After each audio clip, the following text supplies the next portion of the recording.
Hey guys, this is Johnny Monero, Blackwater Revival Guide Service here in Georgetown, South Carolina. Gonna start a new little thing for my YouTube page. It's gonna be a guide flies series. The basis behind the guide flies is just something that's simple, utilitarian, works, and is easy to tie. Most of the flies I'm gonna tie are gonna have 4 materials or less, not including the eyes or a rattle or something like that. But um, just stuff that is in my box, stuff that's easy to tie. You get off the water and you got to whip a couple bugs up for tomorrow. Because we all know that a lot of times with redfish, it's not the fly, it's the presentation. The fly does make a difference in some aspects, and that's why I'm tying this certain fly tonight. Um, but the fly we're going to tie tonight is a Steve Thomas's firecracker. I call it Steve Thomas's firecracker because in 2013, Steve Thomas and Mark Young were guides at a place called Hobcup Barony here in Georgetown. They were walk and wade guides. They were the only guys allowed to fish that area on foot.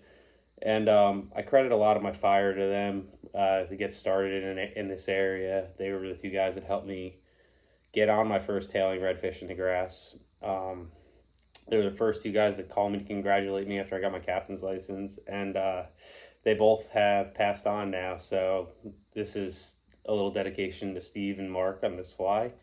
The fly is super simple. It's Mylar, bead chain, a glass rattle, an Estaz, and you can throw a couple rubber legs in there. And I like to tie weed guard into it. This is a great fly for dirty water, this late spring, early summer water that's kind of cloudy.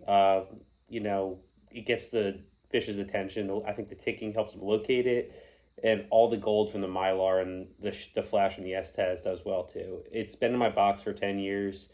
It's always been there. I've never seen it anywhere else. If this fly's been tied by somebody else, and I'm not giving credit, I'm sorry, but I've never seen this fly with anybody else. So super simple. Just hang out with me. I'll tie it for you. Like I said, this is a 5-minute fly. This is a great one to throw in your box, and when you're chasing them summer tailing fish, it's a killer. It's always good for me. All right, so this is the Steve Thomas firecracker straight out of G-Town, South Carolina. So I'm gonna go over the materials real quick. It's pretty simple. There's not much to it. Gamakatsu B10S might not be the best hook for corrosion resistance, but with the amount of flies I'm going through, these fly hooks are pretty thin wire, super sharp, and they're inexpensive. I've always liked the B10S, but feel free to use your favorite Clouser hook. Second material is our Mylar piping, cut about 1.5 to 2 inches. Fly rattles, Grande Estaz in olive. Any color really works though.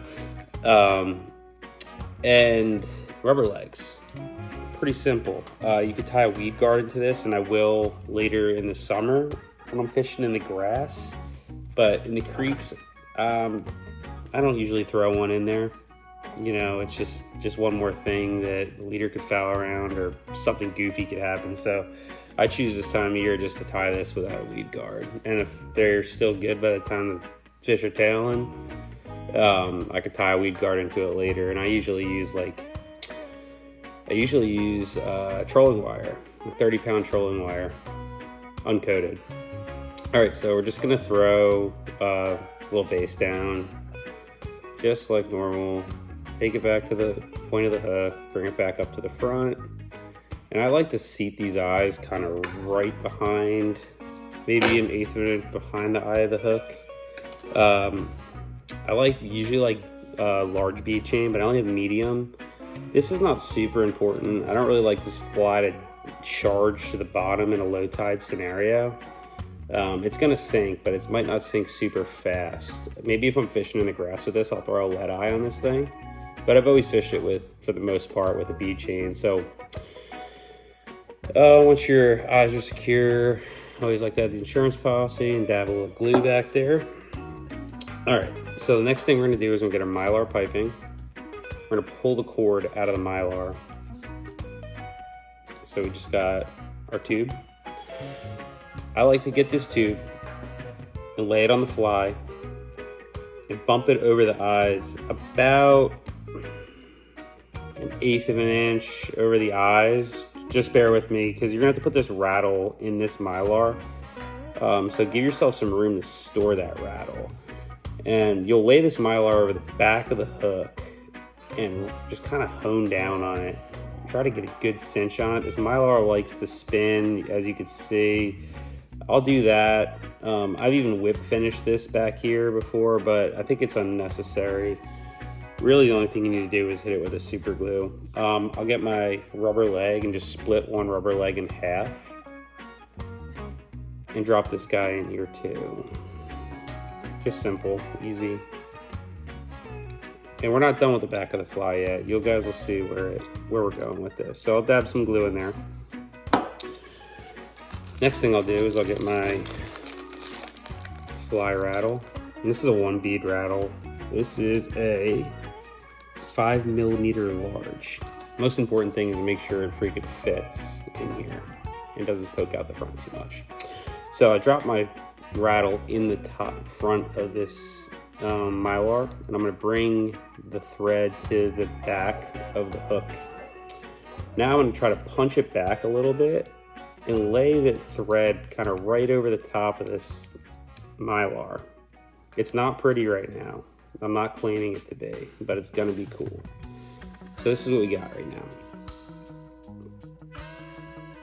Now what we're going to do, really to top it off, is get this olive Estaz Grande and tie it in. So we're just going to tie it in, secure it. And we're basically going to just keep it behind the eyes. I'll wrap over the top of this Mylar, kind of stroking back, palmering to the front. Coming off of this bead could be, or this rattle could be a little goofy, but once you seat it in behind the eyes, she holds pretty tight. So when I get to that point, I feel comfortable with that. I'll bring my thread back behind the eyes, and I'm just gonna secure this thing and just put a couple nice wraps behind it. Estaz is cool to be a little wild sometimes. It's kind of a hard material to slick back, because it's more of it's a chenille, like a cactus, big cactus chenille. I'll stroke it back and throw a couple wraps in back here, but it's not real necessary, man. This thing fishes well, even when it's wild.